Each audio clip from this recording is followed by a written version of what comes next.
Not a fan of positive thinking. I'm just not. Positive thinking means I can go to the restaurant for lunch, have 3 pieces of cheesecake, and it will not bother me, right? I'm a fan of accurate thinking. I had to accept that I wasn't going to be able to see the full vision in order to take the first step. If you want an active relationship to your intuition and to start kind of really knowing the difference between the voice of your intuition and the voice of your anxieties, which often sound like intuition, then you have to sit with both of them. So I saw someone last week who was really depressed and irritable and anxious. And the thought that was keeping him up is that I am going to be like my father. Now, his father abandoned his children and was an addict. And that thought just kept running around in his brain. And so the first thing, I love going to the whiteboard in my office. And so we wrote the thought down. So whenever you're sad, whenever you're mad, whenever you're nervous, or you can't sleep, write down what you're thinking. And then ask yourself what kind of ant it is. And I explain that in the book. But, is that an all or nothing ant, or just the bad ant, or fortune telling ant? So for him, it's a fortune telling ant where he's predicting things are going to turn out badly, even though he doesn't have evidence for it.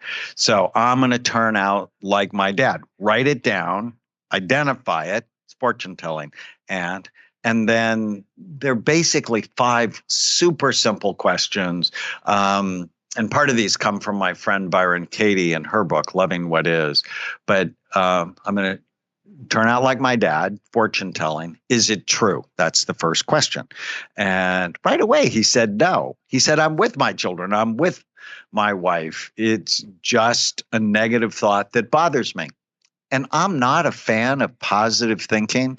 I'm just not. Positive thinking means I can go to the restaurant for lunch, have 3 pieces of cheesecake, and it will not bother me, right? I'm a fan of accurate thinking. So what's the truth? The second question is it absolutely true? With 100% certainty, I'm going to be like my dad. And he's like, it's absolutely not true. The third question is what drives unhappiness. It drives pain. It drives suicide sometimes. The third question is, how do you feel when you believe the thought you're going to turn out like your dad? I hate myself. I feel like scum. I lost. I'm a failure. So you see the negative thoughts that are usually not true provide the fuel for anxiety, depression, even suicidal ideas. The fourth question is, how would you feel if you didn't have that thought, if you couldn't have that thought? And almost always what people tell me is, I would feel free. And then we take the original thought, whatever it is. In this case, I'm going to be like my dad. And we turn it to the exact opposite. I'm not going to be like my dad. And then you go, well, is that true?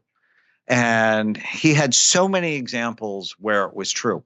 But if you don't write the thoughts down, they link with other ants and they torture you. And there's a certain brain pattern, especially for my patients who have busy brains, is when they get a thought in their head, it's like a little mouse on an exercise wheel and the mouse can't get off. It loops. It just goes over and over and over again. Mm-hmm. But I get them to write out the thought and take it through that super simple process, is their rational brain is beginning to take over their emotional brain. And there's always this dynamic tension between your prefrontal cortex, your thoughtful brain. So I think of it as the writer, and your emotional brain. Think of that as the elephant that left untrained, it'll cause a stampede and ruin your lives and the lives of other people. You need to discipline or train your emotional brain, and you do it by having a strong prefrontal cortex or a strong thoughtful brain. Does that make sense? Definitely. Thank you. So I know Kevin suffers from these ants linking up, right? And he'll tell me the same thing. I just hate that this is how I think or how I feel. If he does this exercise, which he does do some of it, he always asks, is this absolutely true from what he learned from you? And that will get his rational brain actually working. But how much do you have to do that exercise before you've disciplined your mind to not go there anymore? Is there a way to never have to go there again? Like to heal yourself of those negative patterns and that negative thinking? So 100 times. So 100 times to start. And then you have to teach it to someone else, because when you teach it, you really know it. And, I dearly wish, I only had to do one 5-mile walk and my body would just stay healthy. But that's ridiculous, right? And as I discipline my habits for my body, I have to do the same thing for my mind. And in the book, I also talk about tiny habits. What's the smallest thing I can do today that'll make the biggest difference? And whenever you feel sad, mad, nervous, or out of control, write it down and then just go, is it true? And, if you do this 100 times, very quickly, you just go, what's the opposite of the thought that's bothering me? Like, I had a thought, my wife never listens to me. And right now I can go, my wife often listens to me, and then I can find 15 examples and the thought won't bother me, right? But you have to do 100 of them. And then other tiny habits I love is the most important one is this takes 3 seconds. Ask yourself before you're going to go do anything, is this good for your brain or bad for it? And if you love yourself and you have proper information, you'll start making better decisions. And the decisions I make for my brain are never because I should do it. Yuck. I don't want to do that. I actually grew up right near where you live and went to Our Lady of Grace Catholic school. And so I have a lot of should ants in my head. Shoulds don't make anything. I do things because I love myself. So is this good for my brain? Then I want to do it. If it's bad for my brain, I don't want to do it. And I have this cool concept in the book I love on I only want to love food that loves me back. I don't know if you've ever been in a bad relationship. I certainly have. And I'm not doing that anymore. I'm just not. And I'm damn sure not going to do it with food. So people go, but I love wine. Doritos. And it's like, but does it love you back? And if it doesn't love you back, why are you in a relationship with something that, that's like a therapy moment? So good. I love how you explain things and your analogies, because it's so true. Why would you think you could, walk 5 miles and all of this stuff? It just makes so much sense. And I think asking yourself, is this good for my brain? Is a really great question. Every time I want to buy a chocolate or bag of Doritos, I'm going to say, is this good for my brain? There are so many people who are stuck in a job they never wanted, or they wanted it, then they got it, now they don't want it anymore, but they're terrified of that moment from here to there. How do I get from walking away from this high-paying job as a DA, a lawyer, a doctor, whatever, and go into my passion? That's the fear is in there. So walk us through how you kind of navigated going from one to the other. That's a great question.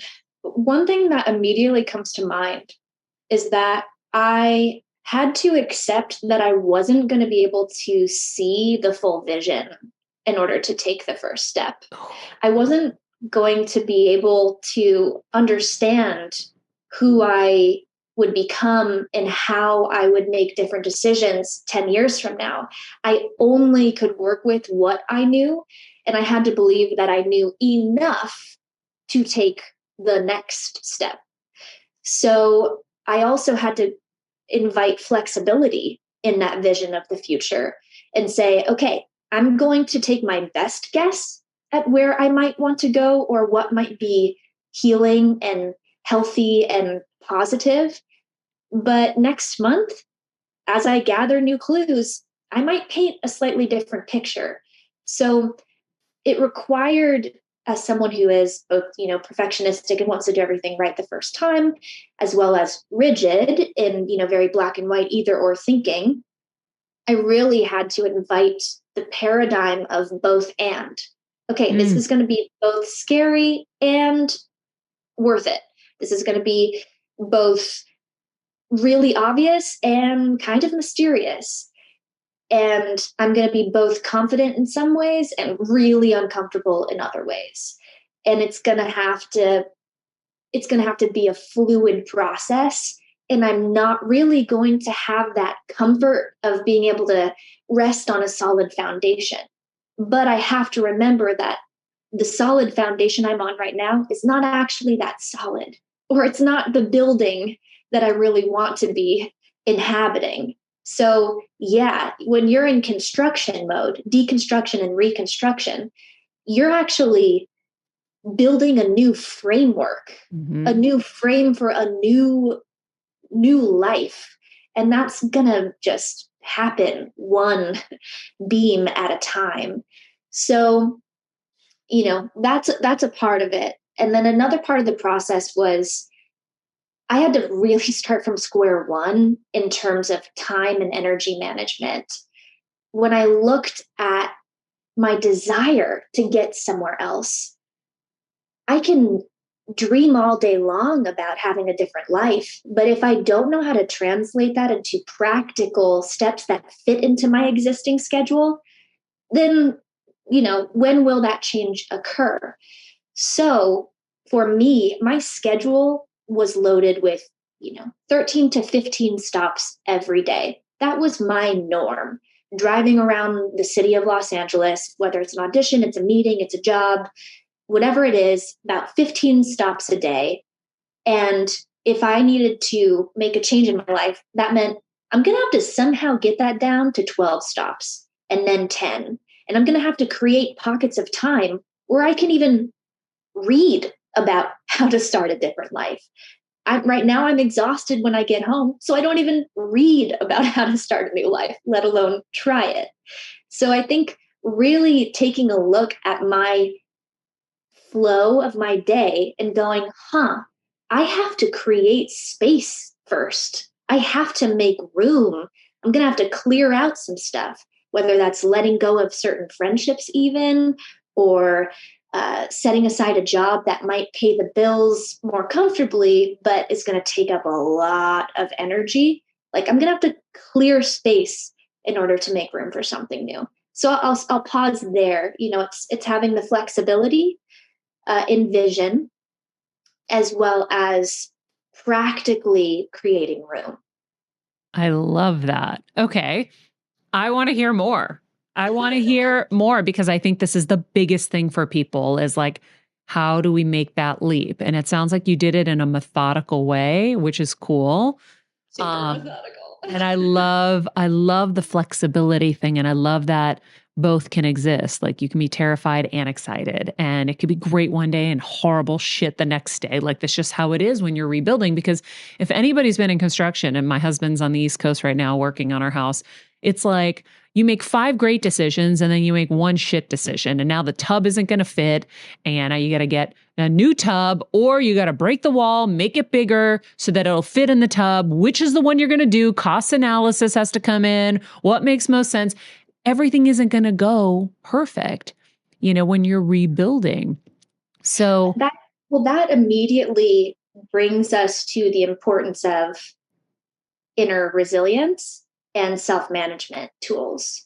Because in this process, if you are applying yourself toward these changes, but your mental self-tape is hypercritical, negative, you're adding more barriers to that transformation, right? So you not only have to be trying new things, you've got to be an advocate for yourself. You have to be an ally to your mind and body.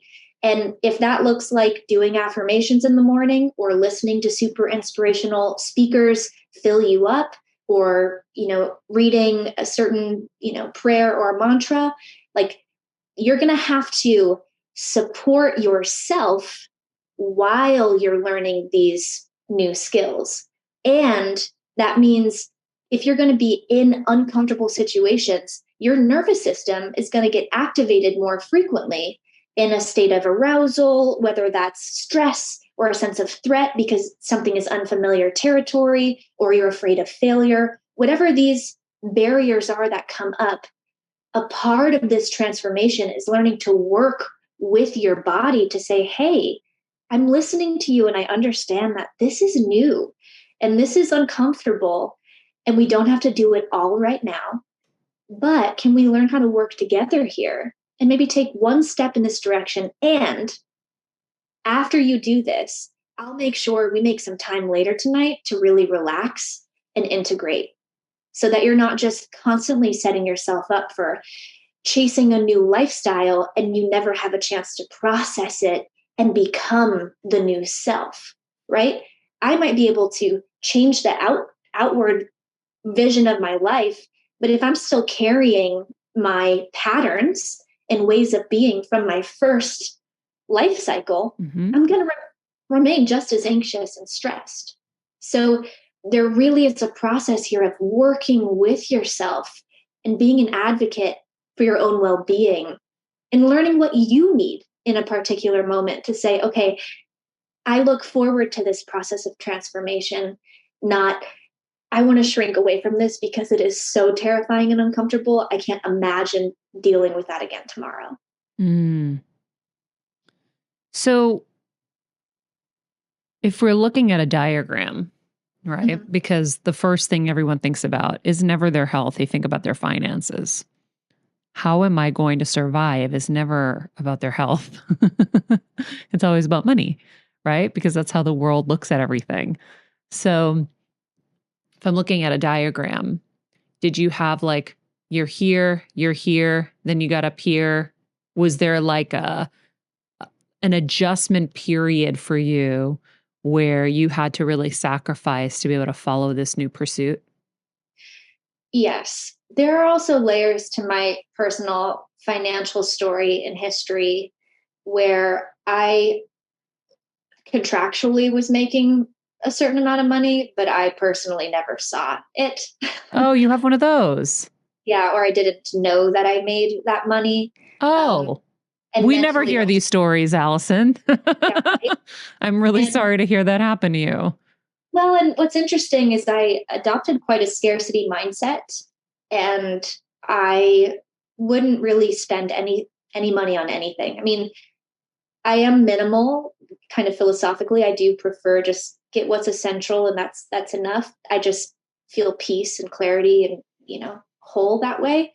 But there were also some survival parts of that where I was afraid that I wasn't making enough money ever. And I have my own memories and experiences with why that was the case. But all that to say, I do remember there was a period of time where I knew that I was no longer going to have, film and television as a source of income. So I thought, what else can I do with what I know? And I created these workshops, and I went almost like door to door to different acting schools. And I said, a lot of your young actors are not getting hired because now people are obsessing over how many followers, people have in order, like as a facet of whether you're going to be hired or not. So I said, okay, I know a little bit about digital media. I know a lot more about film. What if I go door to door and pitch a workshop teaching young actors how to establish their social media presence to help them get hired so that they don't feel replaced by, a certain kid who maybe has a lot of views, but not necessarily the passion and drive to dive into the craft of acting. And so, yes, it was a massive pay cut, but it got me through that month. And I am not someone who cares about a luxurious lifestyle. So it wasn't challenging for me to, only focus on gas money, groceries, and, the basics. That's kind of already how I live. So I get that for other people, it might be like more of a startling shift. Mm-hmm. But there were for sure months, and still are. I started my own company and we're self-funded, Yep. So like, yes, I am completely, evolving financially right now. But I chose to accept that and to trust that there will be a way, and totally understand that I have a lot of different privileges and status and options available that others may not. But yes, by no means was it like, I'm just coasting and I feel completely free to explore and experiment for the next 5 years and let's see where we land. It was like, all right, so this month, how many workshops do I need to teach? Yeah, I think that's great though, because and I don't know what the story is, so that's why I asked. But now again, someone listening to this is going to see that they are you and you are them, right? Everybody's got to, if you're going to start over, you're going to have to deal with sacrifices, right? If you're a lawyer and you hate what you're doing, you're going to have to go figure out another way. And that way may not have the same lifestyle attached to it for now. Right. But I think the thing that's special about you is I think that, well, there's a lot of special about you, but one of the things that I'm trying to verbalize is that you aren't afraid, or you are, we're all afraid. We just kind of, they're the people who put it aside and keep going anyway. And you're one of those people. So you're like, you're putting it aside, you're going to keep going anyway. And I think you have like a curiosity matched with like this eagerness to learn and grow that carried you through. So you're like, okay, we're going to get to the other side. There is something on the other side of this. And I see so much in you just talking to you. You're so well spoken. You're so knowledgeable about everything that you're talking about, that everything you're pursuing and self-funding right now is going to be incredible. I appreciate that. I do want to speak to, it's interesting that you perceive me as being one of these are my words, not yours, but brave enough to, move even amidst fear. Mm-hmm. I did not see myself as that person growing up. I wanted so badly to be bold and audacious, and I wanted to be dynamic. And so it's beautiful to hear that reflected back and to know, oh, I actually have made strides. I'm not who I was. I started in many ways very meek and quiet, and now having a different confidence in how I use my voice. And yes, some of it is, competence built over time. Some of it is, changing my self-concept. But it's really beautiful. So I just want to name that in case someone's listening and they're going, oh, she was just born that way. I really I don't identify with that boldness from my earlier years. I felt quite small and silenced, and like I lived to appease whoever was in front of me, and I was a chameleon, and whatever someone needed, I would accommodate and adapt. And now I'm like, oh, there's actually an anchored sense of self, and I have my own voice. So it's beautiful to hear that, to just reflect on the arc there. We live in a society, right, where we're taught to console and to say, don't cry. It's okay. Everything's gonna be fine. Or, you have so much good. Like, why are you so focused on this or whatever? Like, we're taught to not let someone sit in it.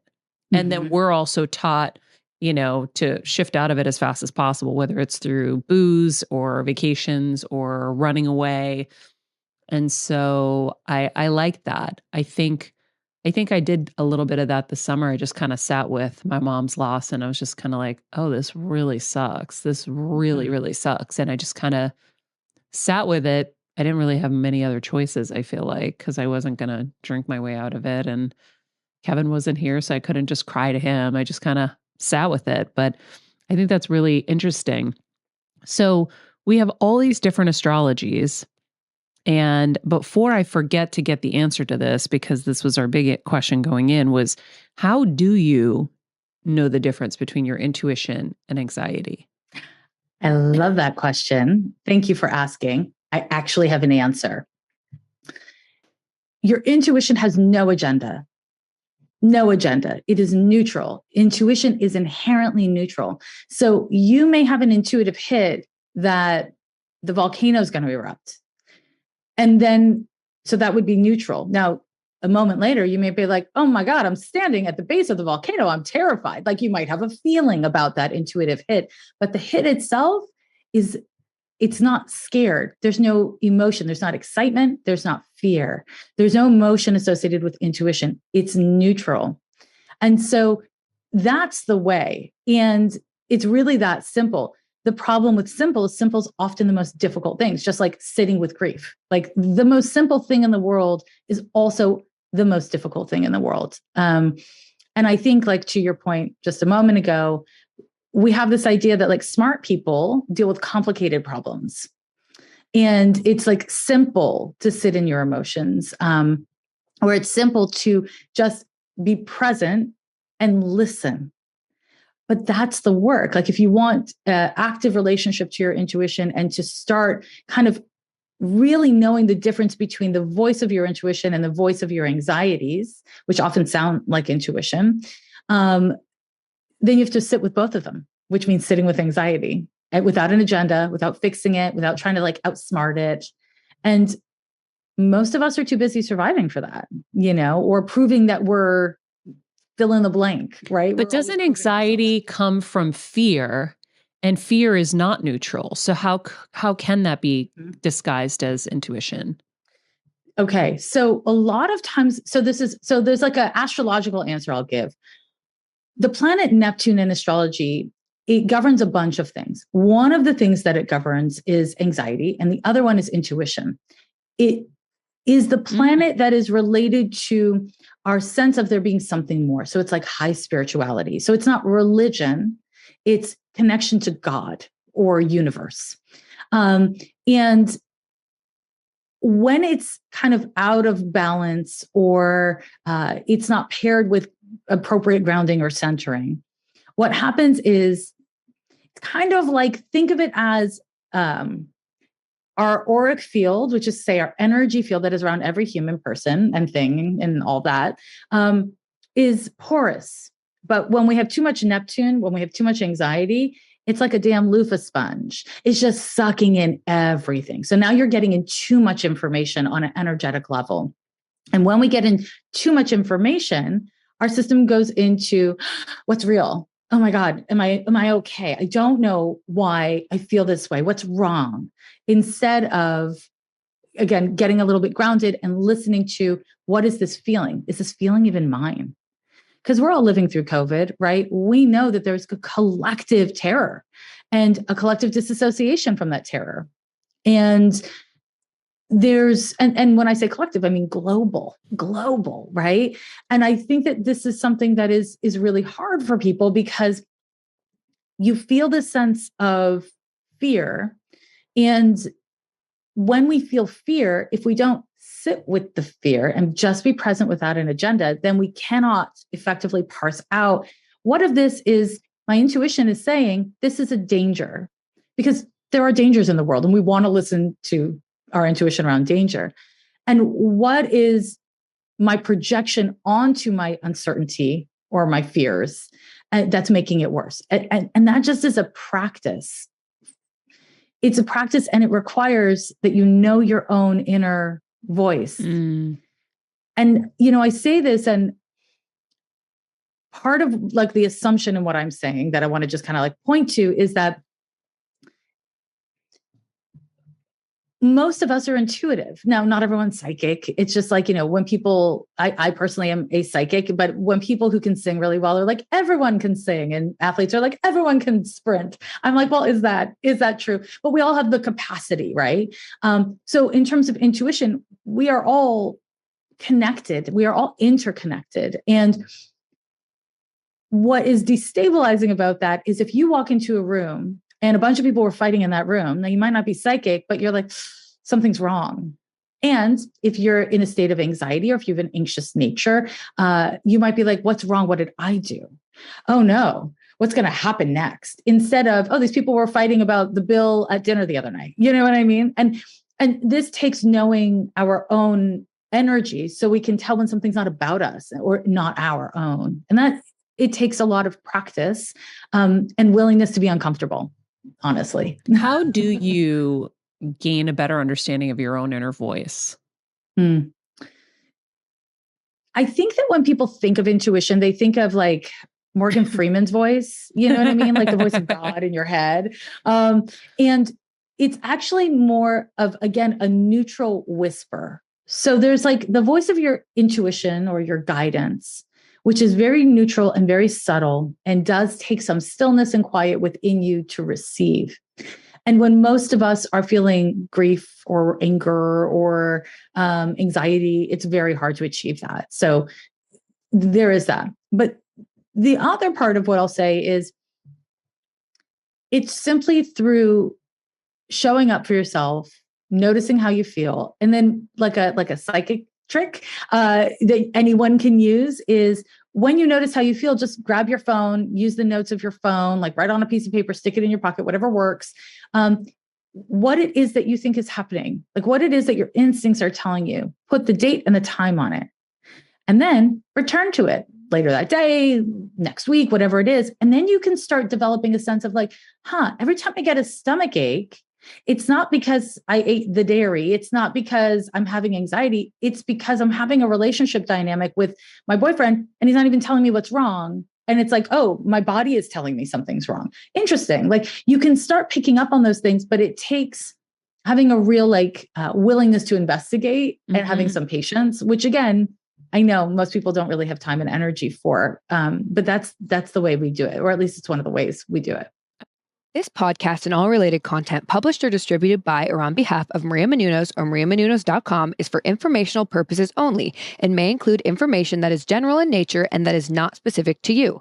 Any information or opinions expressed or contained herein are not intended to serve as or replace medical advice, nor to diagnose, prescribe, or treat any disease, condition, illness, or injury, and you should consult the healthcare professional of your choice regarding all matters concerning your health, including before beginning any exercise, weight loss, or healthcare program. If you have or suspect you may have a healthcare emergency, please contact a qualified healthcare professional for treatment. Any information or opinions provided by a guest expert or host featured within website or on company's podcast are their own, not those of Maria Menounos or the company.